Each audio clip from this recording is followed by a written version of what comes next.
Chapter 16. Diana is invited to tea, with tragic results. October was a beautiful month at Green Gables, when the birches in the hollow turned as golden as sunshine, and the maples behind the orchard were royal crimson, and the wild cherry trees along the lane put on the loveliest shades of dark red and bronzy green, while the fields sunned themselves in aftermaths. Anne revelled in the world of colour about her. "Oh, Marilla," she exclaimed one Saturday morning, coming dancing in with her arms full of gorgeous boughs. "I'm so glad I live in a world where there are Octobers.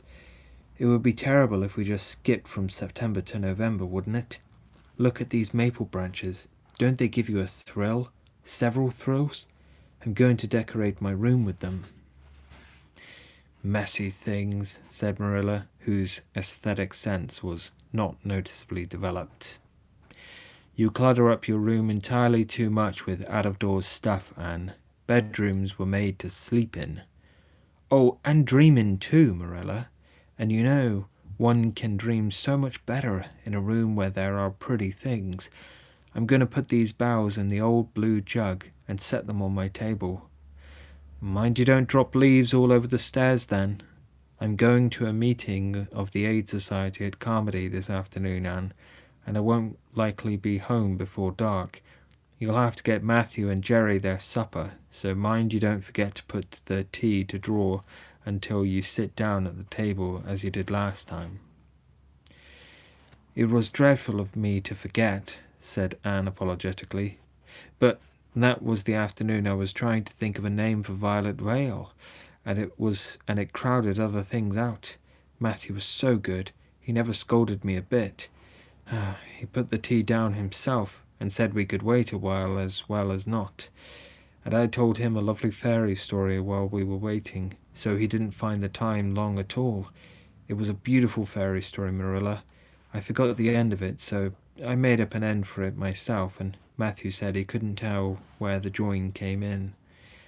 "Matthew would think it all right, and if you took a notion to get up and have dinner in the middle of the night, but you keep your wits about you this time, and I don't really know if I'm doing right. It may make you more addlepated than ever, but you can ask Diana to come over and spend the afternoon with you and have tea here." "Oh, Marilla!" Anne clasped her hands. "How perfectly lovely! You are able to imagine things after all, or else you'd never have understood how I've longed for that very thing. It will seem so nice and grown-up-ish. No fear of my forgetting to put tea to draw when I have company. Oh, Marilla, can I use the rosebud spray tea set?" "No, indeed. The rosebud tea set? Wow, what next? You know I never use that except for the minister or the aides. You'll put down the old brown tea set, but you can open the little yellow crock of cherry preserves. It's time it was being used anyhow. I believe it's beginning to go. And you can cut some fruit cake and have some of the cookies and snaps." "I can just imagine myself sitting down at the head of the table and pouring out the tea," said Anne, shutting her eyes ecstatically, "and asking Diana if she takes sugar. I know she doesn't, but of course I'll ask her just as if I didn't know, and then pressing her to take another piece of fruit cake and another helping of preserves. Marilla, it's a wonderful sensation just to think of it. Can I take her into the spare room to lay off her hat when she comes, and then into the parlour to sit?" "No, the sitting room will do for you and your company. But there's a bottle half full of raspberry cordial that was left over from church social the other night. It's on the second shelf of the sitting room closet, and you and Diana can have it if you like, and a cookie to eat with it along in the afternoon, for I dare say Matthew will be late coming in to tea since he's hauling potatoes to the vessel." Anne flew down to the hollow, past the Dryad's bubble, and up the spruce path to the orchard slope to ask Diana to tea. As a result, just after Marilla had driven off to Carmody, Diana came over, dressed in her second-best dress, and looking exactly as it is proper to look when asked out to tea. At other times, she was wont to run into the kitchen without knocking, but now she knocked, primly at the front door, and when Anne, dressed in her second best, as primly opened it, both little girls shook hands as gravely as if they had never met before. This unnatural solemnity lasted until after Diana had been taken to the east gable to lay off her hat, and then had sat for 10 minutes in the sitting room, toes in position. "How is your mother?" inquired Anne politely, just as if she had not seen Mrs. Barry picking apples that morning in excellent health and spirits. "Oh, she is very well, thank you. I suppose Mr. Cuthbert is hauling potatoes to the lily sands this afternoon, is he?" said Diana, who had ridden down to Mr. Harmon Andrews that morning in Matthew's cart. "Yes, our potato crop is very good this year. I hope your father's crop is good too." "It is fairly good, thank you. Have you picked many of your apples yet?" "Oh, ever so many," said Anne, forgetting to be dignified and jumping up quickly. "Let's go out to the orchard and get some of the red sweetings, Diana. Marilla says we can have all that are left on the tree. Marilla is a very generous woman. She said we could have fruit cake and cherry preserves for tea, but it isn't good manners to tell your company what you are going to give them to eat, so I won't tell you what she said we could have to drink. Only it begins with an R and a C, and it's a bright red colour. I love bright red drinks, don't you? They taste twice as good as any other colour." The orchard, with its great sweeping boughs that bent to the ground with fruit, proved so delightful that the little girls spent most of the afternoon in it, sitting in a grassy corner where the frost had spared the green, and the yellow and the mellow autumn sunshine lingered warmly, eating apples and talking as hard as they could. Diana had much to tell Anne of what went on in school. She had to sit with Gertie Pye, and she hated it. Gertie squeaked her pencil all the time, and it just made Diana's blood run cold. Ruby Gillis had charmed all her warts away. True as you live, with a magic pebble that old Mary Jo from the creek gave her. You had to rub the warts with the pebble and then throw it away over your left shoulder at the time of the new moon, and the warts would all go. Charlie Sloane's name was written up with M. White's on the porch wall, and M. White was awful mad about it. Sam Bolter had sassed Mr. Phillips in class, and Mr. Phillips whipped him, and Sam's father came down to the school and dared Mr. Phillips to lay a hand on one of his children again, and Mattie Andrews had a new red hood and a blue crossover with tassels on it, and the airs she put on about it were perfectly sickening. And Lizzie Wright didn't speak to Mammy Wilson because Mammy Wilson's grown-up sister had cut out Lizzie Wright's grown-up sister with her bow, and everybody missed Anne so, and wished she'd come to school again. And Gilbert Blythe? But Anne didn't want to hear about Gilbert Blythe. She jumped up hurriedly and said suppose they go in and have some raspberry cordial. Anne looked on the second shelf of the room pantry, and there was no bottle of raspberry cordial there. Search revealed it away back on the top shelf. Anne put it on a tray and set it on the table with a tumbler. "Now, please, help yourself, Diana," she said politely. "I don't believe I'll have any just now. I don't feel as if I wanted any after all those apples." Diana poured herself out a tumblerful, looked at its bright red hue admiringly, and then sipped it daintily. "That's awfully nice raspberry cordial, Anne," she said. "I didn't know raspberry cordial was so nice. I'm real glad you like it. Take as much as you want. I'm going to run out and stir the fire up. There are so many responsibilities on a person's mind when they're keeping house, isn't there?" When Anne came back from the kitchen, Diana was drinking her second glassful of cordial, and, being entreated thereto by Anne, she offered no particular objection to the drinking of a third. The tumblerfuls were generous ones, and the raspberry cordial was certainly very nice. The nicest I ever drank, said Diana. It's ever so much nicer than Mrs. Lynde's, although she brags of hers so much, it doesn't taste a bit like hers. I should think Marilla's raspberry cordial would probably be much nicer than Mrs. Lynde's, said Anne loyally. Marilla is a famous cook. She is trying to teach me to cook, but I assure you, Diana, it is uphill work. There's so little scope for imagination in cookery. You just have to go by rules. The last time I made a cake, I forgot to put the flour in. I was thinking the loveliest story about you and me, Diana. I thought you were desperately ill with smallpox, and everybody deserted you. But I went boldly to your bedside and nursed you back to life. And then I took the smallpox and died, and I was buried under those poplar trees in the graveyard, and you planted a rosebush by my grave and watered it with your tears, and you never forgot the friend of your youth who sacrificed her life for you. Oh, it was such a pathetic tale, Diana. The tears just rained down over my cheeks while I mixed the cake. But I forgot the flour, and the cake was a dismal failure. Flour is so essential to cakes, you know. Marilla was very cross, and I don't wonder. I'm a great trial to her. She was terribly mortified about the pudding sauce last week. We had a plum pudding for dinner on Tuesday, and there was half the pudding and a pitcherful of sauce left over.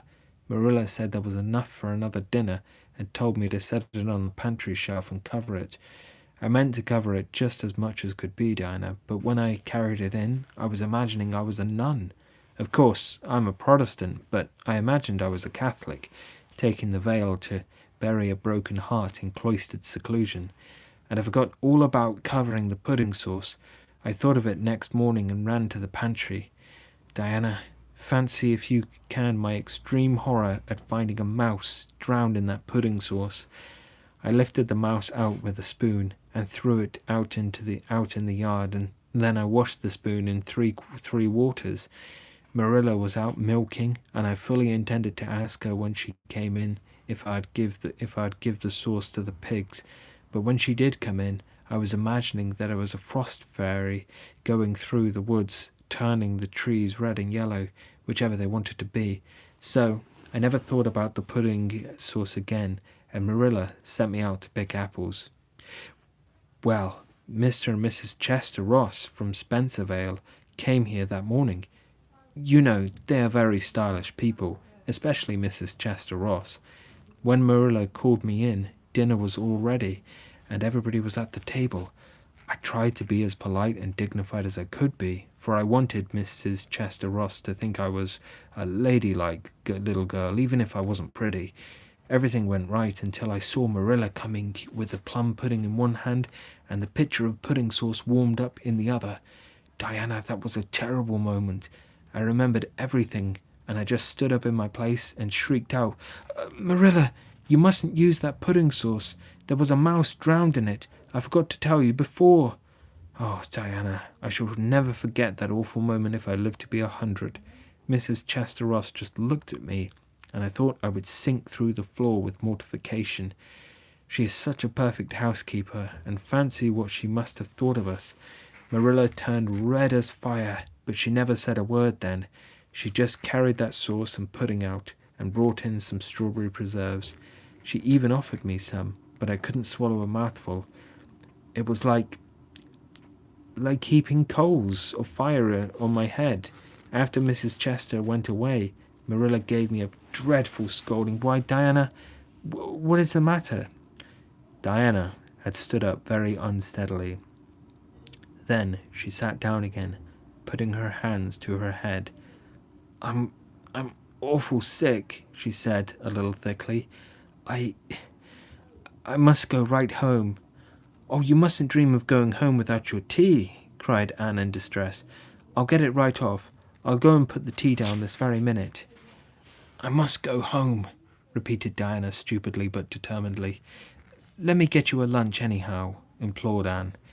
Let me give you a bit of fruitcake and some of the cherry preserves. Lie down on the sofa for a little while and you'll be better.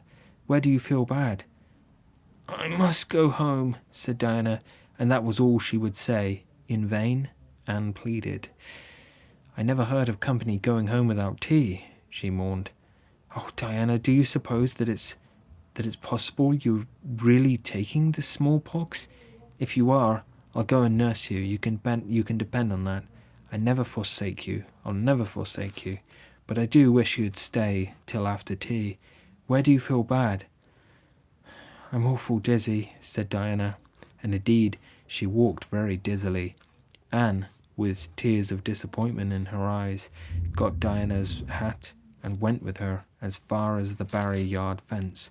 Then she wept all the way back to Green Gables, where she sorrowfully put the remainder of the raspberry cordial back into the pantry and got tea ready for Matthew and Jerry, with all the zest gone out of the performance. The next day was Sunday, and as the rain poured down in torrents from dawn till dusk, Anne did not stir abroad from Green Gables. Monday afternoon, Marilla sent her down to Mrs. Lynde's on an errand. In a very short space of time, Anne came flying back up the lane with tears rolling down her cheeks. Into the kitchen she dashed and flung herself face downwards on the sofa in an agony. "Whatever has gone wrong now, Anne?" queried Marilla in doubt and dismay. "I do hope you haven't gone and been saucy to Mrs. Lynde again." No answer from Anne, save more tears and stormier sobs. "Anne Shirley, when I ask you a question, I want it to be answered. Sit right up this very minute and tell me what you are crying about." Anne sat up. Tragedy personified.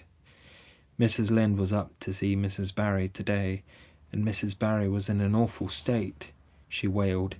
"She says that I set Diana drunk Saturday and sent her home in a disgraceful condition, and she says I must be a thoroughly bad, wicked little girl, and she's never, never, never going to let Diana play with me again.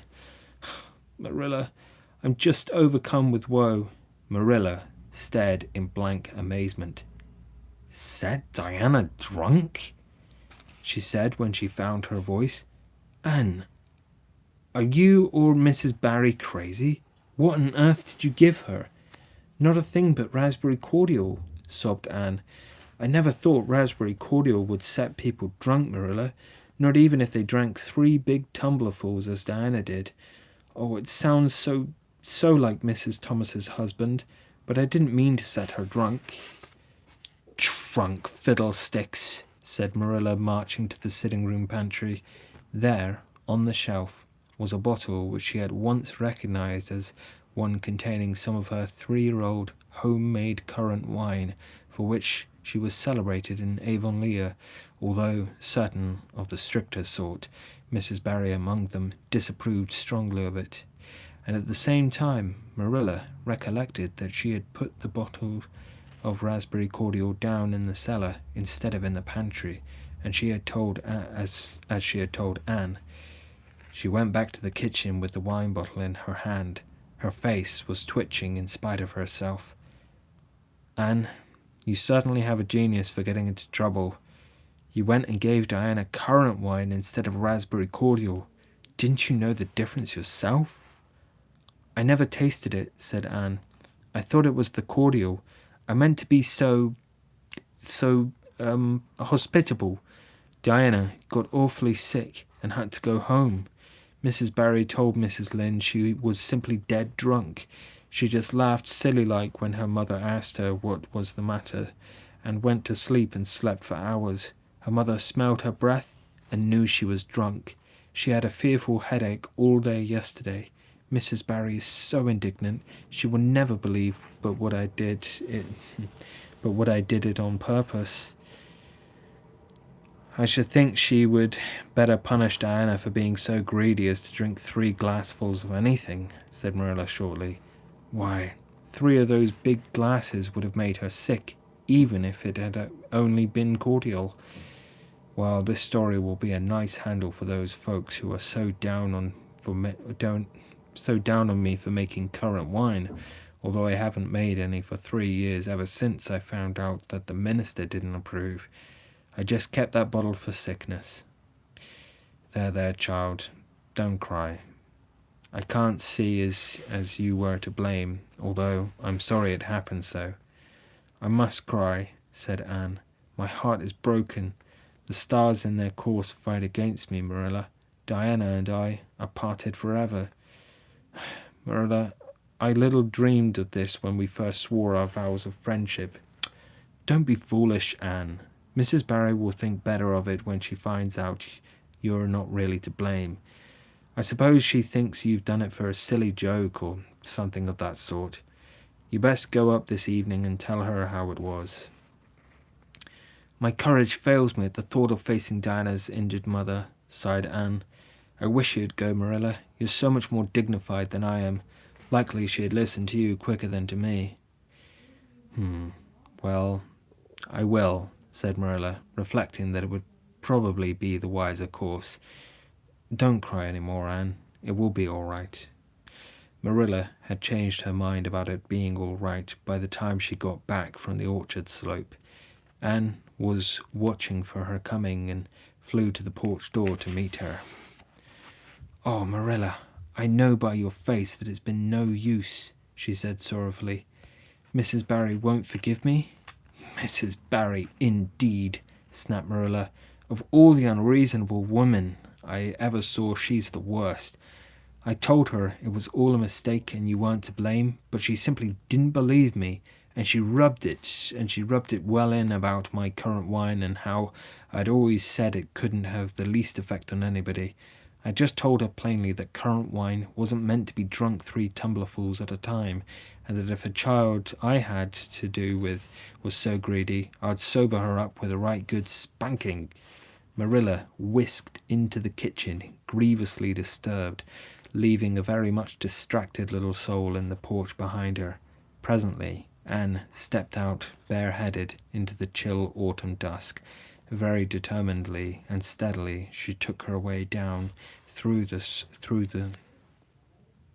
sere clover field, over the log bridge, and up through the spruce grove, lighted by a pale little moon hanging low over the western woods.